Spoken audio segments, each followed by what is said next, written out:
Ward के अंदर जब गुनगुन की आंखें खुली तब उसे अपनी आंखों पर विश्वास नहीं हुआ कि वो कहाँ पर है और क्या कर रही है। उसके मन में सवाल घूमने लगे, लेकिन उसे आसपास कोई भी जवाब देने वाला दिख नहीं रहा था। तब उसने देखा कि उसके हाथ में एक खून से भरी हुई बोतल चल रही है और उसके साथ में उसके चेहरे पर पट्टियां बंधी हुई हैं। कुछ सेकंड्स के अंदर ही गुनगुन को याद आ गया कि उसके साथ क्या हुआ था और समझ आ गया कि वो यहाँ पर क्यों आई है। पर फिर भी उसकी आंखें ऐसे चेहरे को ढूंढ रही थी जो उसे ये बता सके कि उसकी कंडीशन कैसी है। और तभी उसे वार्ड के बाहर साहबजादा घूमते हुए नजर आए। साहबजादा को देखते ही गुनगुन को अप्पू और डप्पू की याद आने लगी। क्या वो साहबजादा को मिले? क्या वो दोनों ठीक है? क्या वो घर पर है? इन सवालों के जवाब बस प्रगति ही दे सकती थी। यही बात सोचकर उसने साइड टेबल पर रखा हुआ फोन उठाया और उसे चालू किया। वो प्रगति को फोन लगाती उसके पहले उसका फोन बजने लगा।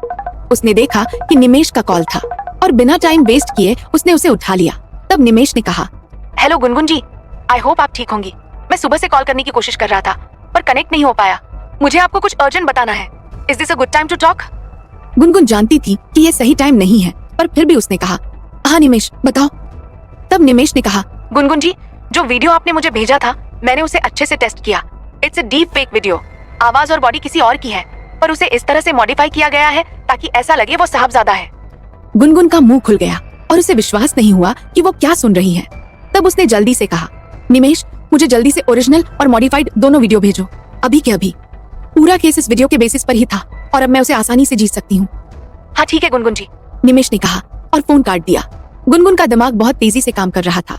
वो इस अपॉर्चुनिटी को खोना नहीं चाहती थी और मौका देखकर उसने तुरंत ही माधुरी को फोन लगाया। माधुरी ने फोन उठाया और कहा, गुनगुन मैम, कहाँ थी आप सुबह से? मैंने कितनी बार आपको फोन लगाया लेकिन आपका फोन लग नहीं रहा था। मिश्रा जी बहुत भड़के हुए हैं। जो फोटो आपकी न्यूज़पेपर में छपी है उसको देखकर बहुत ही तमाशा हो गया है। और लेकिन माधुरी अपनी बात पूरी करती इसके पहले ही गुनगुन ने कहा, माधुरी हम ये सारी बातें बाद में करेंगे, तुम बस अब मेरी बात सुनो। किसी भी तरह से स्माइल कंपनी वाले केस की एक ऑनलाइन मीटिंग थोड़ी देर में ऑर्गेनाइज करो और मैं तुम्हें एक लोकेशन भेज रही हूँ। तुम केस की फाइल लेकर यहाँ आ जाओ। मिश्रा जी से कह देना कि ये फाइनल मीटिंग है, तुम जल्दी करो। गुनगुन ने न्यूज़पेपर वाली बात जैसे सुनी ही नहीं थी और उसने जब फोन काटा तो उसके चेहरे पर एक स्माइल थी और बेचैनी भी थी। पता नहीं वो कैसा फील कर रही थी, पर उसे अच्छा लग रहा था कि वो अपने पेंडिंग केस में प्रोग्रेस कर रही है और वही वो अपने बच्चों के बारे में भी सोच रही थी। वो इसी सोच में खोई हुई थी कि तभी साहबजादा ने उसे देख लिया और वो वार्ड के अंदर आ गए। उन दोनों की आंखें मिली और गुनगुन ने देखा कि साहबजादा ने उसके खून में सने हुए कपड़े पहन रखे थे। तब वो उसके पास आए और उन्होंने कहा, तुम ठीक तो हो ना गुनगुन? तुम कब होश में आई? मैं डॉक्टर को बुलाऊं? क्या तुम्हें किसी चीज की जरूरत है? बताओ। साहबजादा की आंखों में गुनगुन को चिंता दिख रही थी और समझ आ रहा था कि वो उसकी बहुत केयर कर रहे हैं, जो ऐसे टाइम पर बहुत जरूरी था। तब धीरे से उसने उनसे कहा, नहीं साहबजादा, मुझे किसी चीज की जरूरत नहीं है, आप रिलैक्स करिए, मैं बिल्कुल ठीक हूँ और अभी थोड़ी ही देर में माधुरी आने वाली है, मुझे हमारे केस पर काम करना है। गुनगुन की बात सुनकर साहबजादा हैरान हो गए और उन्होंने थोड़ी तेज आवाज में कहा, ये कैसी बातें कर रही हो तुम गुनगुन? अभी तुम ठीक नहीं हो। ऐसे टाइम पर केस लड़ना मेरे ख्याल से एक बेवकूफी होगी। मुझे पता है कि क्या बेवकूफी है और क्या नहीं, पर जो सबूत मेरे हाथ लगा है वो कहीं और लीक हो जाए उससे पहले ही मुझे ये केस जीतना है। इतनी भी कोई प्रॉब्लम नहीं आएगी, मैं जल्दी से सब कुछ मैनेज कर लूंगी। बस आप बाहर इंतजार करना क्योंकि मुझे आपकी जरूरत पड़ सकती है। गुनगुन की बात सुनकर साहबजादा ने गर्दन हिलाते हुए कहा, ठीक है गुनगुन, जैसा तुम कहती हो मैं वैसा ही करूंगा, लेकिन मेरी तुमसे बस एक रिक्वेस्ट है कि इस केस के चक्कर में अपनी हेल्थ को मत खराब कर लेना। मेरी कंपनी और इस केस से ज्यादा इम्पोर्टेंट मेरे लिए तुम हो। प्लीज वही करना जो तुम्हें हेल्थ के एंगल से सही लगे। साहबजादा गुनगुन को न्यूज़पेपर में आई फोटो के बारे में बताने की कोशिश करने वाले थे, लेकिन उन्हें ये सही नहीं लगा, इसलिए साहबजादा ने इतना कहा और वो उठकर बाहर चले गए। गुनगुन के मन में एक पल के लिए आया कि वो साहबजादा को रोक ले और उनसे इस बात के लिए थैंक यू बोले कि वो उसे हॉस्पिटल लेकर आए और कल रात से वो उसकी केयर भी कर रहे हैं, लेकिन फिर वो ऐसा नहीं कर पाई और अंदर ही अंदर टूटने लगी। उसे पता था कि ये सारी चीज नहीं होती अगर वो कल रात को उस पार्टी में साहबजादा से नहीं लड़ती। ऐसा होता तो शायद उसका मन थोड़ा सा शांत रहता और वो अप्पू और डप्पू को इतनी आसानी से नहीं खो पाती और ना ही कभी साहबजादा के घर जाती, जहाँ जाने की वजह से अब वो हॉस्पिटल में है। वो कहीं ना कहीं साहबजादा को इस चीज का दोष देना चाहती थी, पर वो ऐसा नहीं कर सकती थी, इसलिए वो बस शांत बैठकर इंतजार करने लगी और कुछ ही देर में माधुरी वहाँ पर केस की फाइल के साथ आ गई। जब माधुरी ने गुनगुन को देखा तो उसकी आंखें चौड़ी हो गई और उसने हैरानी से गुनगुन से पूछा, गुनगुन मैम, ये अचानक क्या हो गया?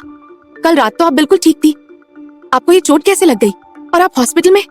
माधुरी, ये टाइम अभी सवाल जवाब का नहीं है, हम इस बारे में अच्छे से बात करेंगे और मैं तुम्हारे सारे सवालों के जवाब दूंगी, लेकिन अभी प्लीज मीटिंग स्टार्ट करवाओ। जो चीज मेरे पास है मैं उसे सबको बताने में कोई डिले नहीं कर सकती हूँ। गुनगुन ने शांति से कहा। और उसकी बात सुनते ही माधुरी ने अपना लैपटॉप निकाल लिया। उसने फिर मीटिंग को ऑन करके टेबल पर गुनगुन के सामने रख दिया। गुनगुन को अब स्क्रीन पर सामने अपना अपोनेंट लॉयर और स्माइल कंपनी के ओनर दिख रहे थे, जिनकी आंखें भी चौड़ी थी। गुनगुन को उनके चेहरे के एक्सप्रेशन से ही समझ आ गया था कि उनके मन में क्या सवाल चल रहे हैं, इसलिए उसने पहले से ही कहा, आई नो कि आप लोग ये सोच रहे होंगे कि मुझे चोट कैसे लग गई और मैं यहाँ अस्पताल में क्या कर रही हूँ, लेकिन अभी वो डिस्कस करने का टाइम नहीं है। मेरे पास आपकी कंपनी के अगेंस्ट एक वीडियो है जो मैं आप सबको दिखाना चाहती हूँ और उम्मीद करूंगी कि आप उसको अच्छे से एनालाइज करेंगे। गुनगुन ने इतना कहकर जल्दी से अपना व्हाट्सएप माधुरी के लैपटॉप में ऑन किया और फिर स्क्रीन शेयर करते हुए उसने उन दोनों वीडियो को प्ले किया जो निमेश ने उसे भेजी थी। दोनों वीडियो दिखने में सेम थी, उसमें सेम बॉडी मूवमेंट और सेम डायलॉग चल रहे थे, लेकिन दोनों में ही अलग चेहरा और अलग आवाज थी। तब गुनगुन ने अपनी स्टेटमेंट में कहा, आप देख सकते हैं कि दोनों ही वीडियो एक जैसी है, पर सिर्फ ये डिफरेंस है कि इनमें से एक वीडियो ओरिजिनल है और एक डीप फेक एआई टेक्नोलॉजी के साथ बनाई गई है। जो वीडियो आपकी लेफ्ट में चल रही है जिसमें कोई दूसरा आदमी आपको दिख रहा है, वो ओरिजिनल वीडियो है जो किसी ने इंटेंशनली रिकॉर्ड करवाई थी और फिर डीप फेक टेक्नोलॉजी के साथ उस पर साहबजादा का चेहरा ऐड कर दिया गया था। मैंने अपने टेक्निकल एक्सपर्ट के साथ मिलकर इस वीडियो की असलियत को निकाला है और मैं ये भी पता कर सकती हूँ कि ये वीडियो कहाँ से आई है, लेकिन अगर मैं वो पता करने गई तो शायद उसमें आपका ही नुकसान ज्यादा होगा। मुझे लगता है कि अब आपका कोई केस नहीं बन रहा है। गुनगुन का अपोनेंट लॉयर शांत बैठा था, क्योंकि उसे पता था कि गुनगुन ने एक ऐसी चीज प्रूव कर दी है जिसके बारे में वो कुछ भी नहीं कह सकता था। तब गुनगुन को महसूस हुआ कि वो जीत रही है, इसलिए उसने अपनी बात को आगे बढ़ाते हुए कहा, आपका साइलेंस इस बात को श्योर कर रहा है कि आप मेरी बात से एग्री करते हैं और इसीलिए अब मैं आपके सामने कंपनसेशन अमाउंट रखना चाहूंगी जो 101 करोड़ रुपए है। आप या तो साहबजादा की कंपनी को ये दे दीजिए, वरना आपके ऊपर मैं 200 करोड़ का डेफेमेशन चार्ज कोर्ट में लगाऊंगी और फिर ये केस जितना लंबा खींचता जाएगा उतना ही आपके लिए प्रॉब्लमेटिक होता जाएगा, क्योंकि आपकी जीत अब किसी भी एंगल से पॉसिबल नहीं है।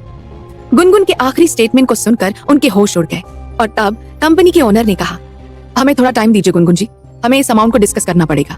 एक काम करते हैं, 10 मिनट बाद इसी कॉल पर कनेक्ट होते हैं और आगे का प्रोसीजर समझते हैं। श्योर सर, गुनगुन ने कहा और इतनी ही देर में वहाँ पर बैठे हुए ऑनर और लॉयर गायब हो गए। उनके गायब होते ही गुनगुन ने लैपटॉप बंद किया और उसके चेहरे पर बहुत बड़ी स्माइल थी। तब माधुरी ने खुशी के साथ कहा, वाह गुनगुन मैम, आपने तो सबकी बोलती ही बंद करवा दी। मान गई मैं आपको, लेकिन क्या लगता है आपको वो 101 करोड़ रुपए देने के लिए मान जाएंगे? मुझे लगता तो है कि वो मान जाएंगे, क्योंकि अब उन्हें पैसे तो देने ही पड़ेंगे चाहे कुछ भी हो। तुम एक काम करो, बाहर से साहबजादा को बुलाकर लाओ और मैं उन्हें सारी चीज समझा देती हूँ, गुनगुन ने कहा। और उसकी इतनी बात सुनते ही माधुरी वहाँ से बाहर निकल गई। माधुरी के बाहर जाते ही गुनगुन खुद में खुश होने लगी और सेलिब्रेट करने लगी, लेकिन फिर वो कंफ्यूज हो गई कि क्या उसे खुश होना भी चाहिए या नहीं। वो अभी एक हॉस्पिटल में थी जहाँ पर उसके हाथ में बोतल चल रही थी और उसके बच्चे भी अभी तक गायब थे। क्या ये सही मोमेंट है जो वो एंजॉय कर रही है, या फिर उसे उनकी चिंता करनी चाहिए? जब उसने ये बात सोची तब उसके चेहरे पर से स्माइल गायब हो गई और इतनी ही देर में साहबजादा अंदर आ गए। साहबजादा के अंदर आते ही गुनगुन ने उन्हें सारी बातें एक्सप्लेन कर दी। साहबजादा बहुत ध्यान से उसकी सारी बातें सुन रहे थे और रिस्पॉन्ड कर रहे थे। उन्हें अच्छा लग रहा था कि गुनगुन ऐसे टाइम में भी अपने काम पर फोकस कर रही है, पर वो उसकी चिंता भी कर रहे थे। तब गुनगुन ने देखा कि कंपनी का लॉयर और ऑनर वापस से मीटिंग में आ चुके हैं और उन्होंने कहा, गुनगुन जी, आई अंडरस्टैंड कि आपने जिस तरीके से इस केस को रखा है वो हमारे लिए नॉन एस्केपेबल सिचुएशन बन चुकी है और इसलिए हम काउंटर ऑफर करना चाहते हैं। हम 101 करोड़ की जगह 80 करोड़ में इस केस को क्लोज करना चाहते हैं। क्या आप इसमें अग्री करती हैं? उस सवाल को सुनकर गुनगुन ने बस साहबजादा की तरफ देखा जो थके हुए लग रहे थे और उन्होंने धीरे से अपनी गर्दन को हिला दिया। तब गुनगुन ने कहा, ठीक है सर, हम इस केस को यहीं क्लोज करते हैं और कंपनसेशन के लिए आपको अकाउंट डिटेल्स ईमेल पर मिल जाएगी। Thank you for your time. Gungun की बात सुनते ही मीटिंग खत्म हो गई और तब माधुरी ने कमरे के साइलेंस को तोड़ते हुए कहा, मैम, ये तो गजब हो गया। मैंने तो कभी एक्सपेक्ट नहीं किया था कि वो 80 करोड़ रुपए की रकम भी देने के लिए तैयार हो जाएंगे। मैं अभी सबको बता देती हूँ कि आपने क्या किया है और देखना, कल ही पेपर में आपके नाम की न्यूज छपेगी और सब कुछ बदल जाएगा। इतना कहकर माधुरी बाहर निकली और उसने अलग अलग लोगों को फोन लगाना शुरू कर दिया। लेकिन जब पेपर की बात साहबजादा ने सुनी तब उनके एक्सप्रेशन थोड़े बदल गए और वो बस यही सोचने लगे कि एक चोटिल गुनगुन जो अपने बच्चों को ढूंढ रही है, उसे वो उस फोटो के बारे में कैसे बताएंगे जो आसपास सर्कुलेट होकर उसकी इज्जत की धज्जियां उड़ा रहा है।